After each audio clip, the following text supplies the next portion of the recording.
नेहा। जी mummy जी। तू मेरे सामने भोलेपन का नाटक करती है।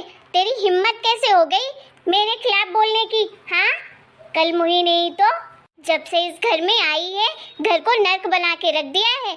तू क्या चाहती है कि तेरा राज चले इस घर में? इसीलिए तू मेरे खिलाफ सबको भड़का रही है ना?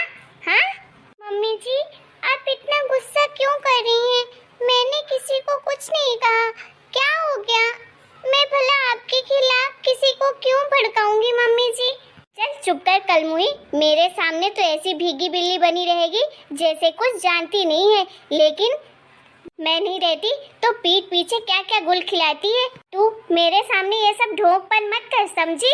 तेरे जैसी लड़कियों को अच्छे से जानती हूँ। पहले तो अपने अदाओं से दूसरों को लड़कों को फंसाएंगी और फिर किसी अमीर घर की बहू बन जाएंगी और घर में आते ही ससुराल में बस राज चाहती हैं कि सब कुछ उनके हिसाब से हो। तू यही सोच कर आई थी ना इस घर में कि सब कुछ तेरे मन का होगा इस घर में, लेकिन मैं भी तेरी सास हूँ, सबके जैसी नहीं हूँ, समझी? चतुर हूँ, चालाक हूँ। तेरे इस नौटंकी को मैं खूब जानती हूँ, समझी? सबके सामने तो बिचारी बनती है और जब मैं नहीं रहती तो सब कुछ अपने बस में करना चाहती है। मम्मी जी, आप ऐसा क्यों बोल रही हैं? मैंने क्या कर दिया ऐसा? अब मेरे ऊपर ऐसा इल्जाम क्यों लगा रही है? मैंने क्या किया है? क्या किया है? तुझे नहीं पता तूने क्या किया है? झूठी। अरे कलमुई, तूने क्या सोचा था? मेरी सास को मेरे खिलाफ भड़काएगी और तू राज करेगी इस घर में? तू इस घर की तिजोरियों की चाबी खुद लेना चाहती है? हाँ, तेरे मंसूबों को खूब जानती हूँ मैं, लेकिन ये भी जान ले कि मैं भी शकुंतला हूँ। शकुंतला किसी के बस में नहीं रहती हूँ। अरे तू जो इस घर में ये इरादा लेकर आई है ना कि तू इस घर में राज करेगी और हम सबको नौकरानी बनाएगी, तो तू सोच ले ये सब कभी नहीं होने वाला है। तू देखती जा अब मैं तेरे साथ क्या क्या करती हूँ। तेरी सारी हेकड़ी निकालती हूँ। ऐसा बदनाम करूँगी ना तुझे कि कहीं मुंह दिखाने लायक नहीं रहेगी। क्या मम्मी जी, आप ये क्या कह रही हैं? आप मेरे साथ ऐसा कैसे कर सकती हैं? मैंने क्या गलत किया है? आप मुझसे इतनी नफरत क्यों करती हैं मम्मी जी? नफरत क्यों करती हूँ? हाँ, मेरे बेटे को मुझसे छीन लिया और बोली नफरत क्यों करती हूँ। भगवान जाने तेरे माँ बाप कितने चालाक थे कि क्या क्या सिखाया है तुझे कि बस अमीर घर के लड़कों को फंसाओ और राज करो।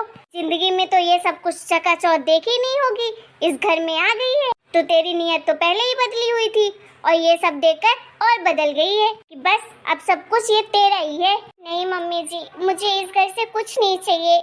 मुझे सच में कुछ नहीं चाहिए। मुझे तो बस आप लोगों का आशीर्वाद चाहिए। इसके अलावा मैं कुछ नहीं एक्सपेक्ट करती आप लोगों से। आप भगवान जाने क्यों ऐसी बातें कर रही हैं। मैंने तो ऐसा कुछ किया ही नहीं। अगर गलती से मुझसे कुछ हो गया हो तो प्लीज माफ कर दीजिएगा मम्मी जी। मैंने क्या किया ऐसा? तू मेरी सास से नहीं कह रही थी कि मम्मी जी मेरे ऊपर चिल्लाती हैं, मेरे साथ बहुत गलत करती हैं, ये करती हैं, वो करती हैं, मुझे पसंद नहीं करती हैं, मुझे पसंद करना ही नहीं चाहती हैं और ना जाने क्या क्या भड़काया होगा तूने मेरे खिलाफ। सब मुझे सासू माँ ने बता दिया है। मम्मी जी, मैंने ये सब नहीं कहा था। दादी ने तो मुझसे बस ऐसे ही पूछ लिया कि बहू उदास क्यों है, तो बस थोड़ा बहुत मैंने ऐसे बोल दिया, लेकिन मेरा ऐसा कोई इरादा नहीं था आपको हर्ट करने का। सॉरी मम्मी जी, अगर आपको दादी ने कुछ कहा हो तो मैं माफी मांगती हूँ उनकी तरफ से। दोबारा मैं ऐसी गलती कभी नहीं करूँगी। मैं कुछ भी नहीं कहूँगी दादी जी से। मैंने बिल्कुल आपकी शिकायत नहीं की थी। अगर मुझे ये सब पता होता तो मैं कुछ नहीं कहती दादी जी से, लेकिन नेक्स्ट टाइम से मैं आपकी बात का ध्यान रखूँगी और मैं सच में इस घर में कलेश नहीं चाहती हूँ मम्मी जी। बस शांति बनी रहे, सब लोग खुश रहें, बस इतना ही चाहती हूँ। और इस घर के धन दौलत से या किसी भी चीज़ से मुझे कोई फर्क नहीं पड़ता है, कोई लेना देना नहीं है। मुझे अगर फर्क पड़ता है तो आप लोगों से कि बस आप लोग मेरे साथ अच्छे से रहें। मैं आप लोगों से बस यही चाहती हूँ कि आप लोग दिल से मुझे इस घर की बहू मान लें, अपना ले मुझे, और मुझे कुछ नहीं चाहिए मम्मी जी। अरे चल चल ड्रामेबाज, तू ये सब चाहती है अरे तू तू तो जो चाहती है वो तो मुझे पहले ही रंग ढंग तेरे दिख गए थे। तुझे तो बस पैसा चाहिए, पैसे में जो राज करना चाहती है तू देखती जा। 6 महीने तुझे इस घर में हो गए हैं ना, और 6 महीने के बाद तू इस घर से बाहर दिखेगी। इस घर में तो तुझे मैं कभी नहीं रहने दूंगी। अरे तेरी जैसी लड़कियों को मैं तो अपनी घर की नौकरानी भी न बनाऊं। पता नहीं मेरी कहाँ से किस्मत फूटी थी कि मेरा बेटा तेरे ऊपर पागलों की तरह पागल हो गया था और तुझे बहू बनाकर ले आया इस घर में। मेरे बस में होता ना तो तेरी तरफ तो नजर भी नहीं डालने देती अपने बेटे को। तुम जैसे गरीबों की आदत ही होती है दूसरे के घर में आंख डालने की, कि बस जाओ और राज करो दूसरों के पैसे से। अरे मेरी सास तो भोली है, इसलिए तेरी ये हरकतें नहीं समझ रही है, और मेरा बेटा वो तो पहले ही पागल है तेरे पीछे। लेकिन मैं नहीं आने वाली तेरे झांसे में। और हाँ, दोबारा से अगर कुछ ऐसा किया ना तूने तो सोच लेना उसी वक्त हाथ पकड़ के घर से बाहर घसीट कर फेंक दूंगी तुझे। तब तेरी अकल ठिकाने आएगी। जब दुनिया के सामने तेरी बदनामी होगी ना तब तुझे पता चलेगा। नहीं नहीं मम्मी जी, मैं सच कह रही हूँ, गलती से भी दोबारा ऐसा कभी नहीं करूँगी। प्लीज मुझे माफ कर दीजिए। अरे तेरी तो मम्मी, ये क्या कर रही हैं आप नेहा के साथ? आपकी हिम्मत कैसे हो गई मेरी बीबी के ऊपर हाथ उठाने की? आप कैसे कर सकती हैं मेरी नेहा के साथ ऐसा? अरे तू तो चुप कर, तेरी वजह से ही ये सब कुछ हो रहा है। जो पागल था ना इस लड़की के पीछे, देख ले क्या क्या गुल खिला रही है। अरे तुझे पता है, अरे मेरे खिलाफ मेरी सास को भड़का रही थी और इस घर में धन दौलत चाहती है। मेरी सास को भड़का कर क्या बोला कि मम्मी जी तो कुछ लाएंगे नहीं मेरे लिए, तो बस माँ जी आप ही दादी माँ मंगा दीजिएगा सोने के कंगन और 5,000 की साड़ी। जिंदगी में इसने कभी देखे है सोने के कड़े और इतनी महंगी साड़ी? इस घर में ये सिर्फ पैसे लूटने आई है, और तेरी तो मत मारी गई थी। इतना समझाया लेकिन नहीं, तुझे तो मेरी बात सुननी नहीं थी। मम्मी बस करिए, कुछ भी बोले जा रही हैं। देखिए, मैं अपनी बीवी के खिलाफ ये सब बिल्कुल नहीं सुनूंगा। आप नाराज थी मेरी बीवी से, मेरे इस रिश्ते से, ठीक है, वो मैं मानता था कि मैंने गलती कर दी, लेकिन ये गलती बिल्कुल नहीं की है इसे अपने घर की बहू बनाने में या अपनी पत्नी बनाने में।